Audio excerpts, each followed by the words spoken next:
Rajesh, and I'm from IT profession. My question is, why a religion for a peace? Why a religion? Yeah, why do we need a religion like Islam? You're preaching Islam. Brother asked a very good question. That why do you need a religion like Islam or any other religion? Brother, if you understand what is the meaning of religion, religion, according to Oxford Dictionary, means a belief in a superhuman controlling power, a personal god or gods that deserve worship. In Islam, the Arabic word used is deen. Deen in Islam means a way of life.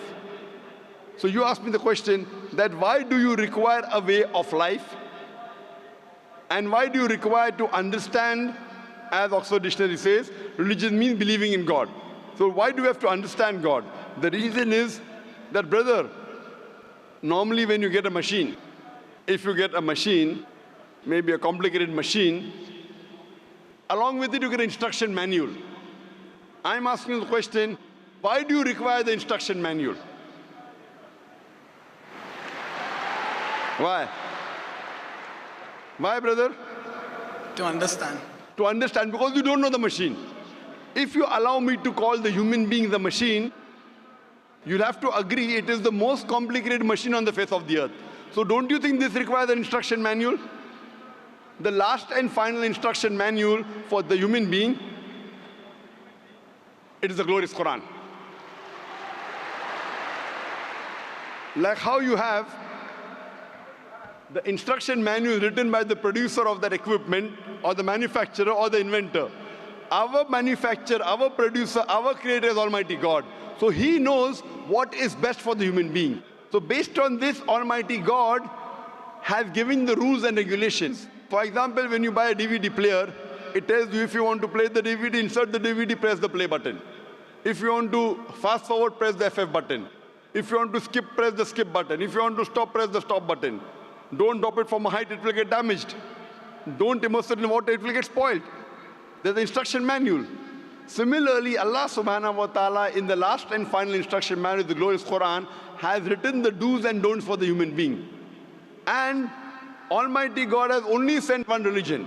Allah says clearly in the Quran, in Surah Al-Imran, chapter 3, verse number 19, Inna dina indallahi al-Islam.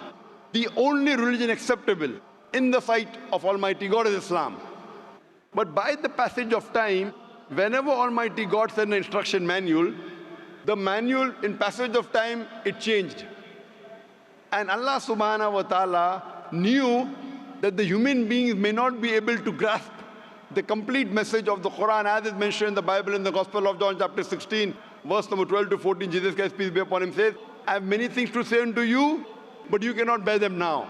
For he, when the Spirit of truth shall come, he shall guide you unto all truth. Allah subhanahu wa ta'ala knows that 1400 years ago, at this time, now the human beings can grasp the last and final message. So Islam came in its complete form 1400 years ago, and the last and final revelation is the Quran. All the previous revelations, the basic message was the same: believing in one God, worshipping the true God, who does not have any image, doesn't have any idol, you have to prostrate. The basic message was the same. But because there were changes in the scriptures, Almighty God revealed the last and final revelation, the Quran. And Allah says in the Quran, in Surah Hijr, chapter 15, verse number 9, that I have revealed the Quran and I will guard from corruption. Now, because this is the last and final revelation, Allah takes it upon Himself that He will guard it from any corruption.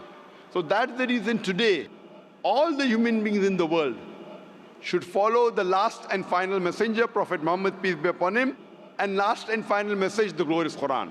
All the scriptures that came before, since they were time-bound, they were meant only for a particular group of people. They were not meant for the whole of humanity. And the message was supposed to be followed till the new message came. Allah didn't require to preserve that message. When the last and final revelation was revealed, and since no other revelation is going to come, Allah takes it upon Himself to preserve it. And it's not only meant for the Muslims or the Arabs, it's meant for the whole of humanity, irrespective whether you're staying in Dubai, India, Pakistan, Saudi Arabia, America, UK, Canada, all the human beings in the world should follow the last and final revelation and the last and final messenger, Prophet Muhammad, peace be upon him. We'll have the next question from the mic of the sisters on the right-hand sides.